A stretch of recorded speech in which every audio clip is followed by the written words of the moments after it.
makasih. Pak Jaka kenapa lama periksanya? Nanti saya cek untuk kepastiannya. Pak Jaka, kalau masih belum pasti kenapa udah disegel?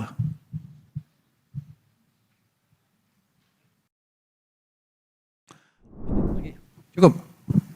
Jadi komitmennya kuat, maju terus, mundur juga maju kita. Ya, V, gimana V? Habis itu ya.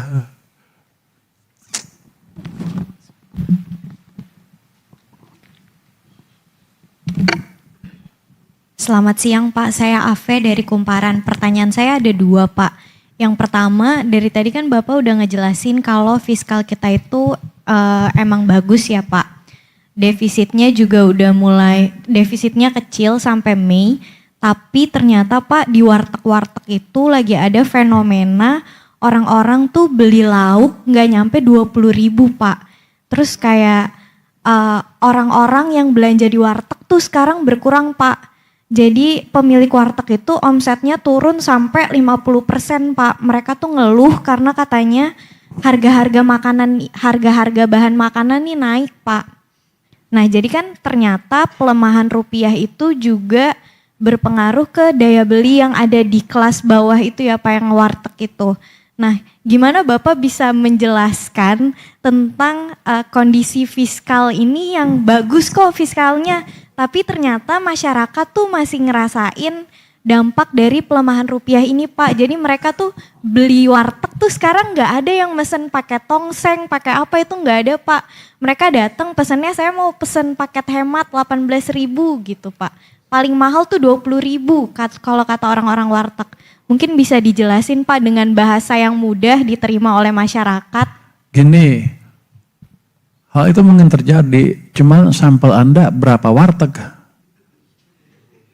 Itu kan bisa gitu, saya bisa cari warteg yang sini mungkin jelek, mungkin 5 warteg. Tapi mungkin aja dia kalah bersaing, sana lebih bagus, pindah ke sana. Itu yang kita mesti hati-hati. Saya sih akan investigasi betul nggak seperti itu.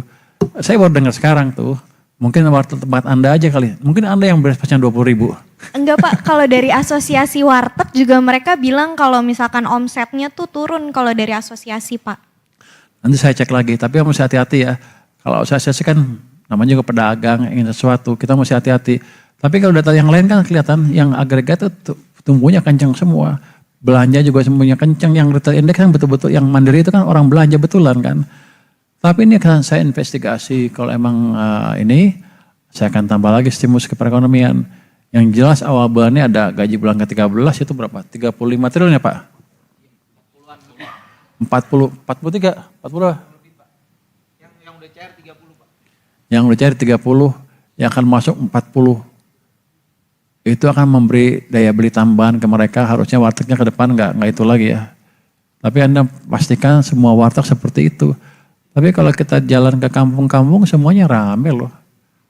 Kemarin saya makan cabai hijau masih rame. Ayam cabai hijau loh. Itu jadi hati-hati menerjemahkan data. Saya bukannya anti, saya akan periksa. Tapi jangan Anda sampai simpulkan 1 atau 2 di tempat situ, 1 tempat, terus artinya semuanya seperti itu. Belum tentu. Saya pernah dikritik sama profesor saya ketika melakukan hal seperti itu. Saya buat model ekonometri waktu di Amerika ya. Terus saya run, terus hasilnya ini dipengaruhi oleh A, B, C, D. Jadi ini pasti betul Pak. Dia bilang, kamu melakukan fishing expedition. Maksudnya apa? Kamu bawa kapal ke satu tempat, kamu lempar jaring, terus di situ dapat ikan kan, ada ikan A, B, C, D. Kamu simpulkan ikan di laut adalah A, B, C, D.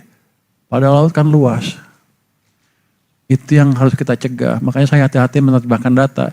Saya waktu dulu dikritik abis seperti itu, terus saya tanya, kalau gitu Pak, gimana cara memecahkan masalah seperti ini? Kamu harus buat model matematiknya, baru bisa pecah. Baru bisa bertanggung jawab datanya. Jadi itu. Jadi pelajarannya adalah hati-hati melihat data. Satu tempat belum tentu menggambarkan semuanya.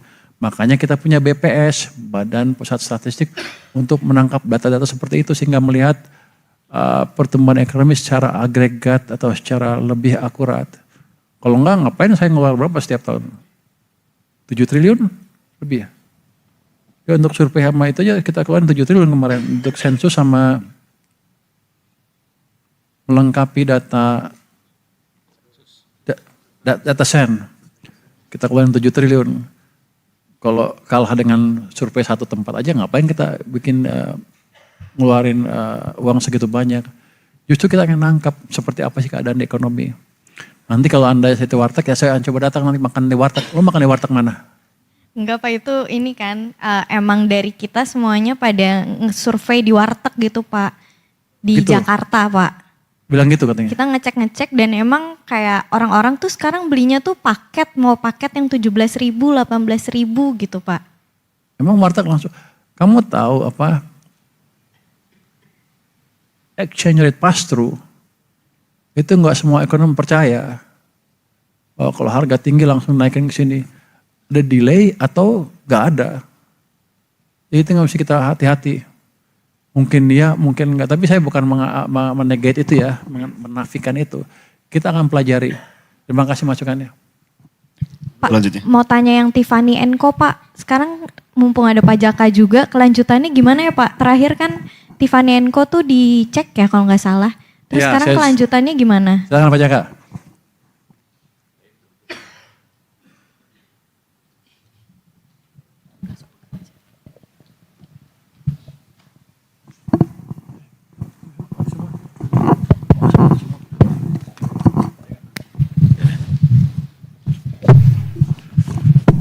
Terima kasih Pak Menteri terkait dengan perkembangan Tiffany Co. Saat ini sedang dilakukan penelitian ataupun audit bersama ya, dilakukan oleh Direktur Audit dan sampai dengan saat ini kita belum menerima hasilnya. Demikian Pak. Jadi kita masih bingung Mbak. Lu kok nggak jelas? Ya udah nggak apa. Nanti saya Masih dilakukan pemeriksaan secara mendalam apakah Tiffany melakukan pelanggaran karena pasti akan diteliti dokumen impornya. Ya.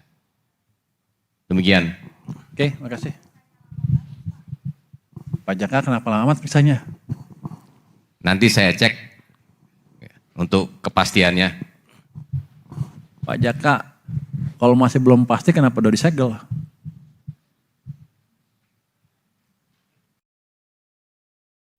Nanti investigasi ya Pak? Siap, nanti kita dalami lagi Pak.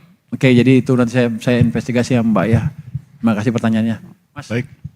Ya Pak, terima kasih atas kesempatannya Pak. Saya Wildan dari DDT Sini.